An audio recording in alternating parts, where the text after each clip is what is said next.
So I think the way that we see this is type two fun is the sweet spot between leadership and learning.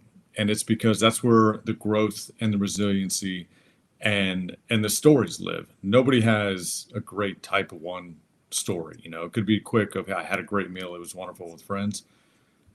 The type three stories are more like, why in the world would you do that? And it's not great. It was in a good environment for anybody to be in. You're But talking three, like Disneyland with kids. Is that type Disneyland with three? kids, Okay. or Yeah. boarding an airplane when no one else is paying attention to what time they're supposed to be getting on. Yeah. That's my type three fun right there. Okay. Um, but two is where the stories live, and I think if you look at that from a business lens, of those type one, two, and three again, I think in the business world, the type one is the quick wins. That's the fun of closing a deal, or it's the immediate euphoric feeling you get after launching a product that it seems to be extremely successful. A smooth team event, where everybody was dialed in and clipped in together at the same time, and it was good. It feels great in the moment, and it's fun to reflect on right there. It's kind of that immediate feedback loop that you get.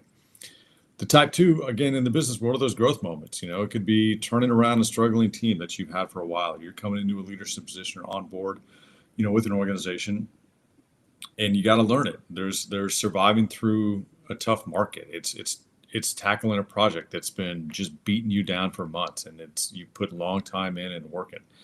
It's those incredibly difficult hours that you're putting in. It's long time, and honestly, it could be examples of where you're having to reprioritize life in your personal life over your professional life.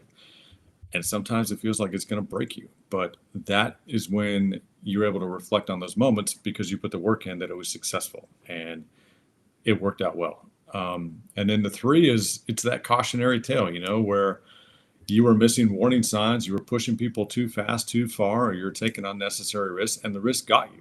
And it could have caused significant financial loss. It could have lost a team, like somebody could have left the organization because of those kind of things. So that's kind of how I look at the type one, two, and three fun, both in the outdoor world and in the business world as well. But I think, one of the things that we talk about, and a question that we ask pretty consistently is, when was the last time you were in the middle of something hard that was tough and you thought, never again? Like, this sucks right now. This just sucks. You're cold, you're hungry, you're stressed, you're away from your family, you're doing something else. But then you go back and you look at it a week later, and it's one of the best experiences you've ever had. And I know that you and I both had many of those in the outdoor world and in the business world. And I think that's where the fun type two exists.